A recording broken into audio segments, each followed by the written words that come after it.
Welcome, guys. I'm really excited about this episode today. I have with me James Wythe. He's a qualified health coach and a food blogger. He creates gluten, wheat, dairy, egg, and refined sugar-free foods, along with writing articles that will help you become a healthier version of yourself. He wants to inspire and motivate people to live healthier and realize that living healthy isn't as hard or time-consuming as you may think. I've actually started following James a couple of years ago, and I've shared his recipes with my friends, with my clients even, because he creates delicious and actually easy to make recipes. Welcome, James. Thank you for having me, Christina, and that's a great introduction. And I'm glad that you're sort of sharing the recipes with your friends as well. I think what you're doing is you're doing a great job, and obviously I think they're worthwhile sharing. They're easy, they're delicious, they're very creative. Obviously you've been through a journey where you have quite a few allergies, which you're going to tell us about, and off the back of that you've created something so wonderful. And I want to acknowledge you for that, actually. So thank you very much. Thank you for having me. Cool. So would you like to start sharing us your story and how you got into healthy living? Yeah, so I'll give a bit of a background on my whole journey. So as a kid, I was super hyperactive. I had so much energy and I was very sporty. I started playing sport from probably four years old, and whatever I did, I was always just seemed to be quite natural at it. And at the age of 10, I started to focus on golf. My mum got me into golf and I started focusing on that and really loved it. And over the next 6 to 8 years, I really specialised in golf and got quite good at it. Used to play for my county team, used to travel the country playing national events.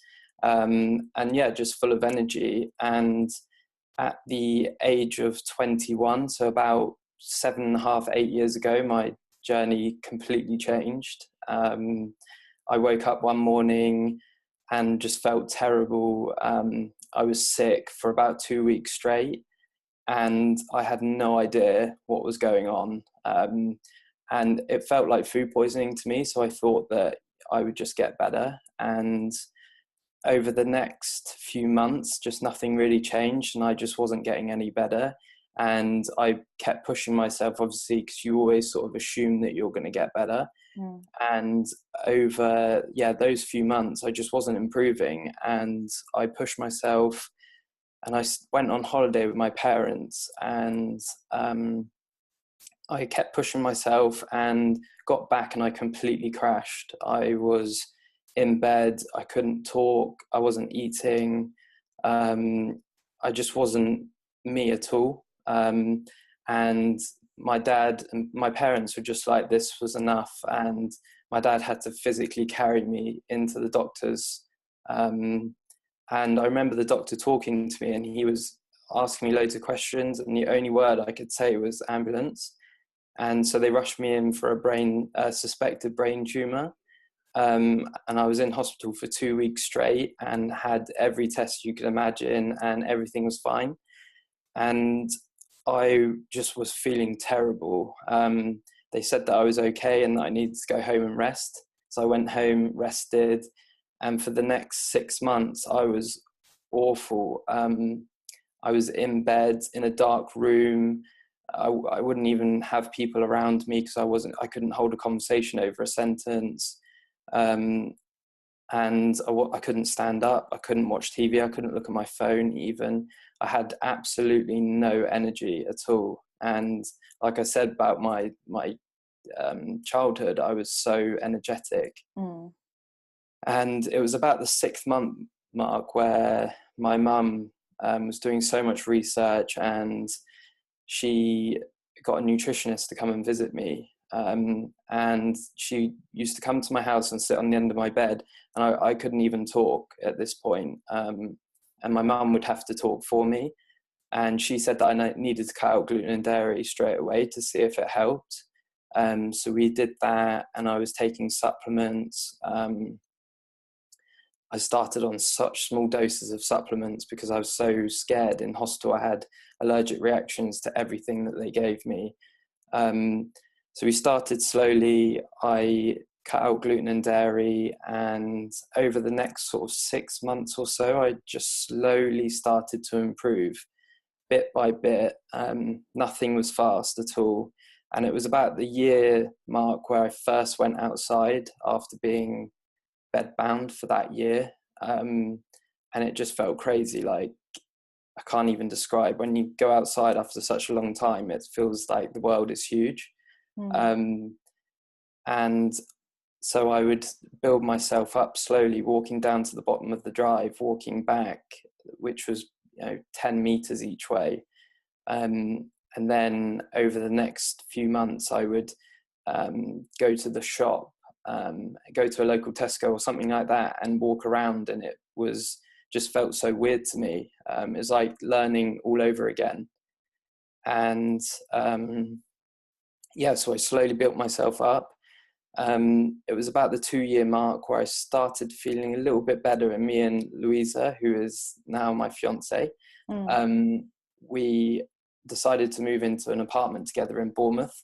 And this was quite a big thing because she had to work full time to obviously look after us, and I was still pretty much in bed or on the sofa all the time.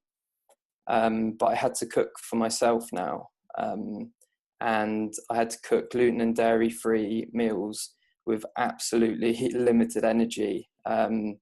So I started cooking. I would have a chair in the kitchen so that I could sit down if I felt dizzy or no energy, and I just started cooking and cooking and cooking, and that was my whole focus, was getting myself better through food.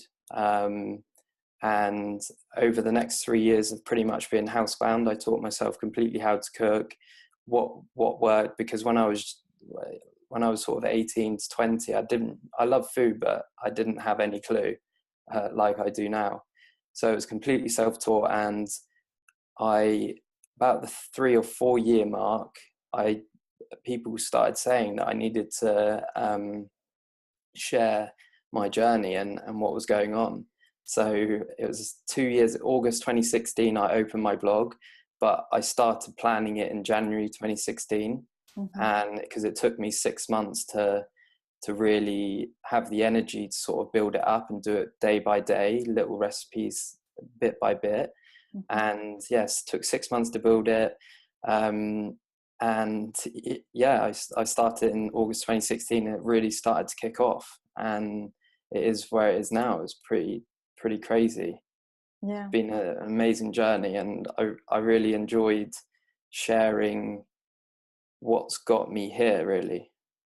And it's incredible because you said that you've been such an active person, from being so athletic, and I kind of feel that people that are super active suddenly being bedbound, that's quite a shock to their system, not being able to run around, to play their favorite sports, because movement is like exercising. Movement is a type of antidepressant. It's what makes us happy. So being suddenly bedbound, it must have been quite a shock for you. And then it was unbelievable shock. Such a difference. I was out walking, playing golf all the time, and from the ages of like 14 to 21-ish, I was playing golf like non-stop and walking upwards of 5 miles a day easily. And it was such a big change going into being bedbound, dark room, have no one, I couldn't even look at my phone, couldn't watch TV for about 6 months. So it was a really, really dark place. But the one thing that kept me going was the fact that I said that I believed that I was going to get better, and that once I did, I was going to help other people, and I had no idea in what way I'd help other people. it just happened to come out in food for me. So it was a really natural process to where it is now. I had no idea how or what was going to happen. And it's incredible. It's been quite a challenge, but now like you're actually flourishing. You have at least you have 30 plus thousand followers. You're creating such a great content. I do love, like, I'm not saying this just for the sake of saying it, but I actually do like your recipes, and I have shared them with one of my clients, with not one, but with quite a few of my clients, because they're very, very helpful, especially if you have allergies, if you don't know what to cook when you want to go gluten-free or dairy-free. I think this is a little bit of a challenge, because if you look around, most of the things that surround us are full of gluten and full of dairy. And so for someone to find recipes that can be made in a few not seconds, but minutes, it's very, very important. And you do that. You do something really, really important and useful in this world. And I agree. A lot of things are contain sort of gluten and dairy that you wouldn't even think have it in. And so my recipes are all based on the fact that of how I learned to cook was 10 to 15 minutes of energy of actually cooking or chopping, whatever. And then the rest of the time it's either done in those 10 to 15 minutes, or it goes in the oven, simmers on the hob, goes in the freezer if it's a dessert. So I really focus on 10 to 15 minutes of energy, and that's to help obviously busy people, and also people that are going through what I had. So how, based on your experience, how would you say, what are the main things someone needs to keep in mind when they start to eliminate allergens from their life? Because this is something necessary, especially for people that suffer from allergies. So they need to find what is the easiest way for them to do that. I would say do it slowly. If you don't know exactly what might be triggering something for you, definitely cut things out one by one and do it quite slowly. I wouldn't advise doing it all at once unless you're seeing a nutritionist or someone like that can really sort of guide and help you through it. I would say take it slowly, because it can be quite tough at times to really do it. But once you do understand what you can and can't have, it's actually really simple. And I think also what I recommend people do is experimenting with things. And yes, in the beginning it might be a little bit harder, but when you find out what works for you, then keeping it up will be much easier. Like, for example, in the beginning you might do a lot of research around which recipes you like, but if you find that one or two or like a few staples that you can have, then it's the process of recreating them is much, much easier. Definitely. And it is all about enjoyment as well. If you need to find recipes that you enjoy eating, because if you don't enjoy eating a certain way, you're not going to do it for a long period of time. So it has to be what you love to eat. And nowadays you can pretty much make nearly everything you can make gluten-free or dairy-free, vegan if you want to. It's becoming a lot easier, and obviously people like me are helping that for people. Absolutely, exactly. Okay, so this is what we can do in our everyday life. What about when we're going and we're eating somewhere outside, like dining out? What would be your main takeaways?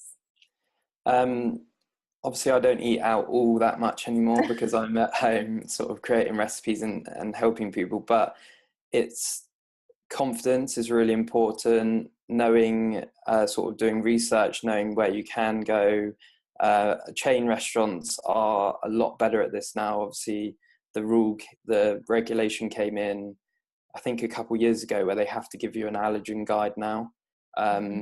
So places are much better. If I go to a restaurant that I don't know, I'll always ring ahead, speak to the manager, and I actually did a YouTube video on my 5 tips for going out but eating. But yes, speak to the manager, maybe quiz them a little bit, ask them what you think that you can have, just to make sure they're listening. And then when I'm actually at the restaurant, I will, it can be quite tough in groups of people. So I'll actually, a trick that I've found that's worked for me is actually ordering my food last. And that way I get the waiter or waitress's full attention, and I can just speak to them myself for 30 seconds or so and tell them my allergies, go through the menu, order, and then also at the end when I've done my order, I can actually just ask them to repeat it back to me so that I know that they've written it down properly. And another thing, when I do actually get my food, if I think anything might be off, I'll instantly say, and get them to take it back to the kitchen and just double check for me. And it has, although it is getting a lot better eating out, I've had it happen to me a lot of times now where I'll be given, say, a normal pizza base, and it's not gluten-free, or I'll be given non-dairy free cheese. And because I'm experienced, I know what a gluten-free base looks like compared to a normal one, and I can smell the cheese. But someone that's less experienced has to be a lot more careful, I'd say. That's actually very interesting that you said. And I think repeating to the waitress, asking the waitress or the waiter to repeat your order is very important. Yeah. And then maybe just getting familiar with what works for you, like how gluten-free base looks like, how non-dairy cheese looks like and smells. I think these are very important things. Yeah. Because you're becoming the detective, like you need to protect yourself. Yeah, you do. It is all about your health at the end of the day. So although I used to get very nervous about speaking to a waiter or waitress or manager even, but now once you sort of understand that this is your health and you're paying for a service, the waiter or waitress isn't going to be suffering like you are if you eat something that you can't have. So just don't worry about it and be confident with what you're ordering. Absolutely. Okay.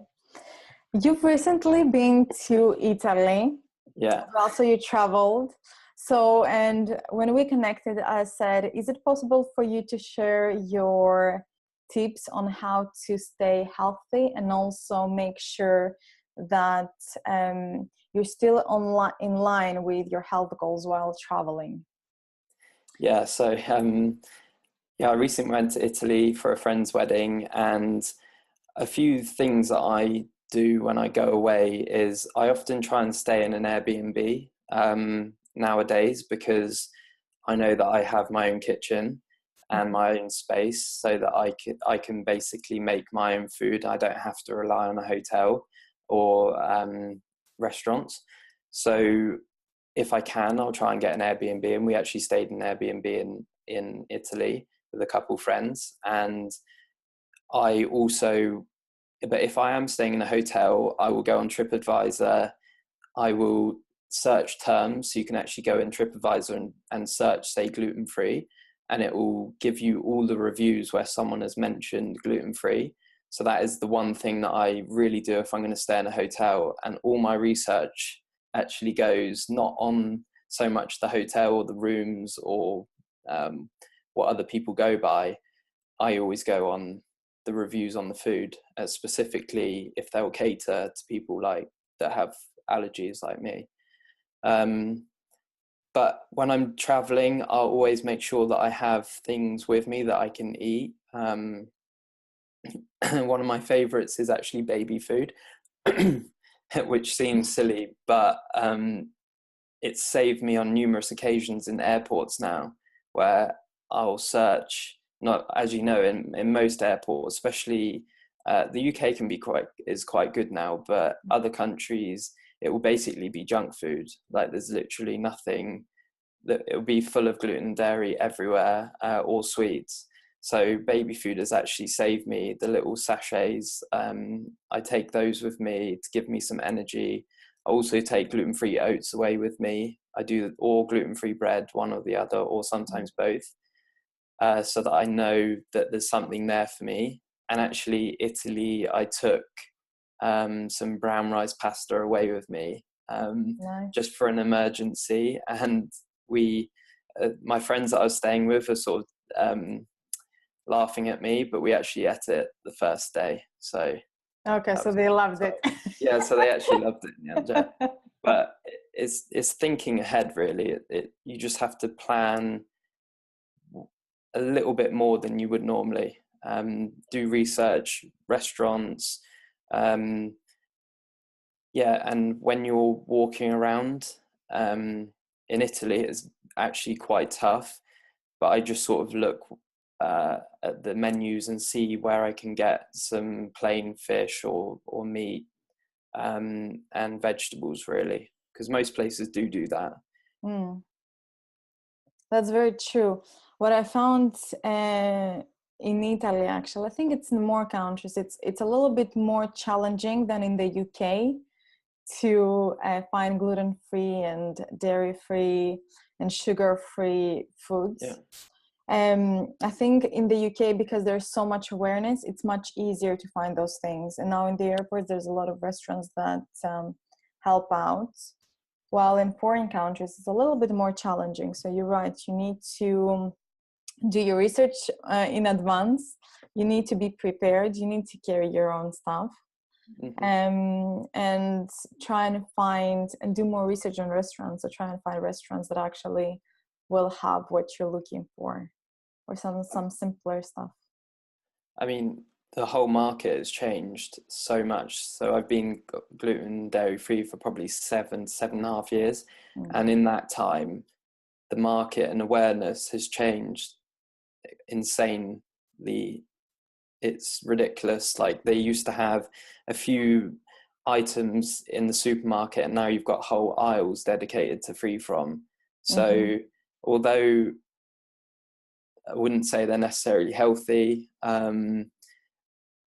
it's becoming massive now, and people, the awareness for it is huge. And people, like my dad was diagnosed celiac 6 months ago now. He was suffering from a skin condition that was ongoing for 4 years, and no one knew what it was. Had a celiac test done, and he's come back as being celiac. And I really enjoy sort of helping people like him, because without me, he would just divert straight to the free from aisle and buy everything that just says gluten-free on it, rather than, because, or sort of due to lack of confidence of knowing what to make for yourself, because it's still all about, I think it's all about home cooking and eating real food. As close to the earth as possible. I Exactly. think that's the rule of thumb. But you're right. I was actually at Whole Foods yesterday, and I found now there are some brands that make pasta from edamame, from black soy, which I think they're quite cool. So you really want to try them, and it's a great alternative to traditional like gluten-free pasta, which sometimes can be quite rough to eat anyway. But these are great at home. So there are some very exciting things, especially in the UK. I think we're lucky to live in this country where people the awareness of those issues are higher than in other countries. But I think slowly it will expand.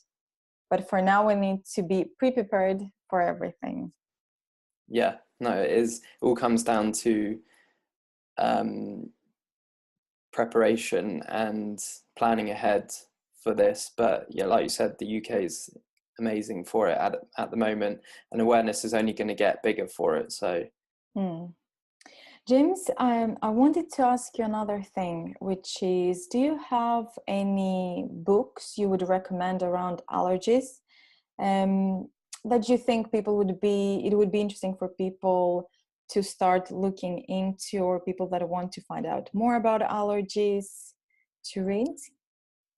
I don't actually. No, I personally, when I was learning myself, I didn't really read anything. The one person I'd say that inspired me was actually Deliciously Ella. She was the only person at that time that was creating the type of food that I could eat 5 years ago or so. So I sort of got a bit of inspiration from that and then went my own way. But books wise, I don't know of any actually that I would recommend. I'm not one to read that much. I spend all my time actually making food instead, but no, I don't have one. That's okay. So that means that probably we'll get one from you. There's I'd say there's definitely a space for overall free from, and trust me, I'm trying to get it done. It's my big passion is to create a recipe book with advice for people. So I'm definitely working on that, but it's not that easy. Well, good luck, and I will be the first one to buy a copy for sure. Thank you.